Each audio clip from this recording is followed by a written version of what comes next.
দেশ থেকে বিলুপ্ত হয়ে গেলেও এখানে দাঁড়িয়ে আছে হালকা ধূসর রঙের এই নীলগাইটি। এই একই ছাদের নিচে দেখা মিলছে বিলুপ্তপ্রায় লেপার্ড, বনরুই কিংবা গন্ধগোকুলের মতো বিলুপ্ত প্রজাতির দারুণ সব বন্যপ্রাণী। শুকনো গাছের ডালে বসে আছে টিয়া, ঈগল এবং প্যাঁচাল মতো আরও সব পাখি। আছে বিশাল আকারের একটি দৈত্য শকুন। এত বড় শকুন এখন আর দেখাই যায় না। দৃষ্টি ফেরালে হয়তো দেখবেন শেয়াল, কাঠবিড়ালি ও বানরের মতো চেনা জানা প্রাণী তাকিয়ে আছে আপনার দিকেই। অথচ অনেক বছর আগেই তারা মারা গেছে। কিন্তু তারা দেখতে এমন জীবন্ত কেন? কেউ কেউ জানলেও আমাদের অনেকের কাছে বিষয়টি অজানা। এটি এমন এক প্রক্রিয়া যার মাধ্যমে সদ্য মৃত কোনো প্রাণীকে অবিকল আগের চেহারায় সংরক্ষণ করা যায় শত শত বছর ধরে। বিজ্ঞানের এই শাখাটির নাম টেক্সিডার্মি। গ্রিক শব্দ ট্যাক্সি মানে সাজানো আর ডার্মি মানে চামড়া, দুয়ে মিলে চামড়া সাজানো। আর এই চামড়া সাজানোর কাজটি করা হয়ে থাকে স্টাফিং পদ্ধতিতে। আমাদের দেশে টেক্সিডার্মি বেশ কয়েক বছর ধরে অপার ধৈর্যের সঙ্গে করে যাচ্ছেন জুয়েল রানা। এটি তিনি করছেন টাঙ্গাইলে অবস্থিত একটি আঞ্চলিক জাদুঘরের জন্য। এখানে ৫,০০০-এর বেশি বন্যপ্রাণী সংরক্ষণ করা হয়েছে।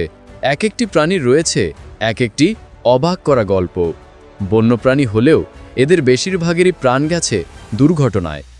কোনো প্রাণীর জীবন গেছে স্থানীয় মানুষদের হাতে।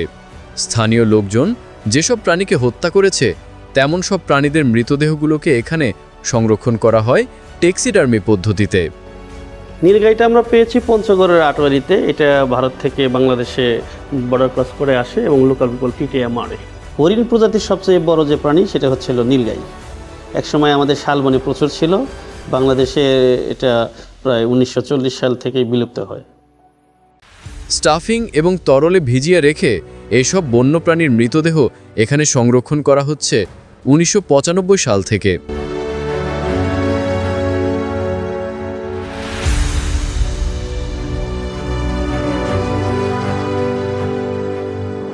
এখন পর্যন্ত ৫০০-র বেশি মৃত প্রাণী সংরক্ষণ করেছেন জুয়েল রানা।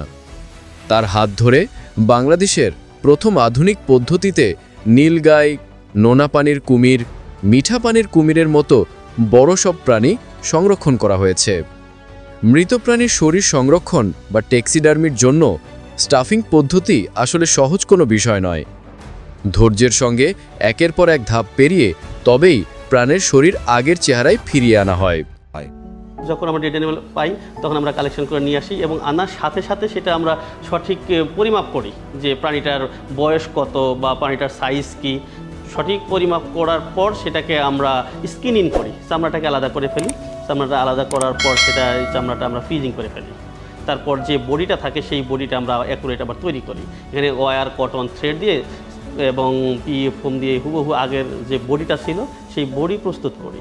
বডি প্রস্তুত করার পর এই চামড়াটাকে আমরা আবার ফ্রিজ থেকে বের করে ট্যানিং করি। ট্যানিং করার পর সেই বডিতে আমরা ফিস্ট করে ফেলি। ফিস্ট করার পর এটা ড্রাই করি।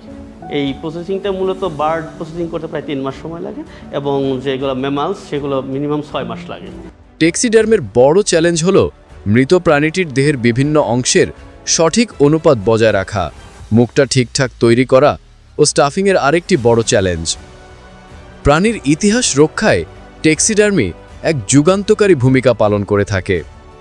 নতুন প্রজন্মের শিক্ষা, গবেষণা এবং বিনোদনের মাধ্যম হিসাবে টেক্সিডার্মি এর গুরুত্ব অনেক বেশি। ১৭৪৮ সালে প্রথমবারের মতো ফ্রান্সের রিয়ামোর পাখির দেহ সংরক্ষণের মাধ্যমে টেক্সিডার্মির আবির্ভাব ঘটে। এরপর ১৯৫২ সালে এমবি স্টোলার টেক্সিডার্মির আরও কিছু নতুন পদ্ধতি আবিষ্কার করেন। বাংলাদেশে এই ধারণা একেবারে নতুন। টাঙ্গাইলের এই জাদুঘরটি উদ্ভিদ, প্রাণী এবং সেতু নির্মাণের দুর্লভ ছবি ও স্থানীয় লোকজনের ব্যবহৃত নমুনা সংগ্রহের এক ব্যতিক্রমী সংগ্রহশালা। জাদুঘরের ভেতরে প্রবেশ না করলে বোঝার উপায় নেই এটি কতটা সমৃদ্ধ। দেশের হারিয়ে যাওয়া বন্য প্রাণীগুলো যেন এখানে এসে নিরাপদ আশ্রয় খুঁজে পেয়েছে। পাথরের চোখ আর নিজের চামড়ায় ঢেকে আছে এই বন্য প্রাণীগুলোর সেই সব দিন যখন তারা বনে বাদারে ঘুরে বেড়াতো।